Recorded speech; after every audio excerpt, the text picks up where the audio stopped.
Hi అండి, నమస్తే. Welcome to my channel. ఈరోజు వీడియోలో నాటుకోడి ఫ్రైని ఎలా చేయాలో చూద్దాం. ముక్కలు చాలా సాఫ్ట్గా ఉడికిపోతాయి. దీనిలో ఒక్క చుక్క వాటర్ని కూడా యాడ్ చేయకుండా ఎలా కుక్ చేయాలో చూద్దాం.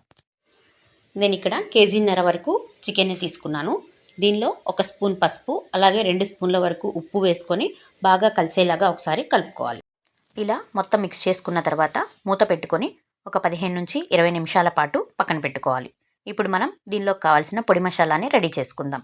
స్టవ్ మీద కడాయిని పెట్టుకొని 2 స్పూన్ల ధనియాలు, 1 స్పూన్ జీలకర్ర, 5-6 లవంగాలు, కొద్దిగా దాల్చిన చెక్క, అలాగే కొద్దిగా ఎండు కొబ్బరి వేసి 2-3 నిమిషాల పాటు ఆయిల్ ఏమీ యాడ్ చేయకుండా డ్రైగా ఫ్రై చేసుకోండి. దీనిలోనే కొద్దిగా కరివేపాకును కూడా వేసుకొని మరొక నిమిషం పాటు ఫ్రై చేసుకోవాలి. ఇవి పూర్తిగా చల్లారిన తర్వాత మిక్సీ జార్లోకి వేసుకొని 5-6 వెల్లుల్లి రెబ్బల్ని కూడా వేసుకొని మెత్తగా పొడి చేసుకొని పక్కన పెట్టుకుందాం. ఇప్పుడు కర్రీ ప్రిపేర్ చేసుకోవడానికి స్టవ్ మీద కడాయిని పెట్టుకొని 5-6 టేబుల్ స్పూన్ల వరకు ఆయిల్ని వేసుకోండి. దీనిలో కట్ చేసిన పచ్చిమిర్చి ఒక 4, కొద్దిగా కరివేపాకు వేసి లైట్గా ఫ్రై చేసుకోవాలి.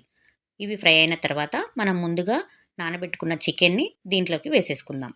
చికెన్ మొత్తం ఆయిల్లో కలిసేలాగా ఒకసారి మొత్తం కలుపుకొని మూత పెట్టుకొని ఒక 10 నిమిషాల పాటు మగ్గించుకోవాలి.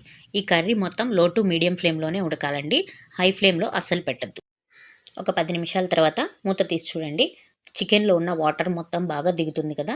ఈ కర్రీ మొత్తం ఈ వాటర్తోనే కుక్ అవుతుంది. మనం ఎక్స్ట్రాగా దీంట్లో వాటర్ని అస్సలు యాడ్ చేయొద్దు. ఇలా లో టు మీడియం ఫ్లేమ్లో కుక్ అయితే ఈ చికెన్ అనేది చాలా సాఫ్ట్గా ఉడుకుతుంది. ఒకసారి బాగా మిక్స్ చేసుకొని మరి మూత పెట్టుకొని ఇంకొక 5 నిమిషాల పాటు మగ్గించుకోవాలి.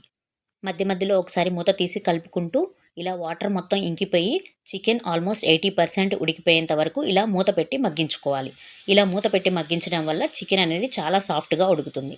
ఇప్పుడు ఒక 80% వరకు కుక్ అయిన తర్వాత దీనిలోకి ఒక 2 టేబుల్ స్పూన్ల వరకు అల్లం వెల్లుల్లి పేస్ట్ని యాడ్ చేసుకొని ఇది మొత్తం ముక్కలకి పట్టేలాగా ఒకసారి బాగా కలుపుకోండి. దీనిలోకి రుచికి తగినట్లుగా కారం, అలాగే ఉప్పు ఆల్రెడీ మనం స్టార్టింగ్లో కొంచెం వేసాం కాబట్టి ఇప్పుడు ఒకసారి అడ్జస్ట్ చేసుకొని చూసి వేసుకోవాలి. ఉప్పు, కారం వేసుకొని ముక్కలకు బాగా పట్టేటట్టుగా మరొకసారి మిక్స్ చేసుకొని మూత పెట్టి ఇంకొక 5 నిమిషాల పాటు మగ్గించుకోండి. 5 నిమిషాల తర్వాత మూత తీసి చూస్తే చికెన్ అనేది ఆల్మోస్ట్ కుక్ అయిపోతుంది.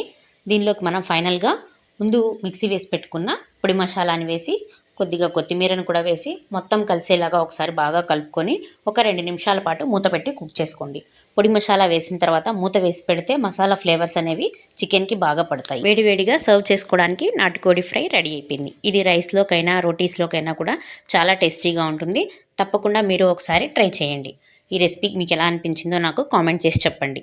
వీడియో నచ్చినట్టయితే లైక్ చేయండి, అలాగే ఛానల్ని సబ్స్క్రైబ్ చేసుకోండి. మరిన్ని మంచి వీడియోస్తో మీ ముందుంటాను. Thank you for watching this video.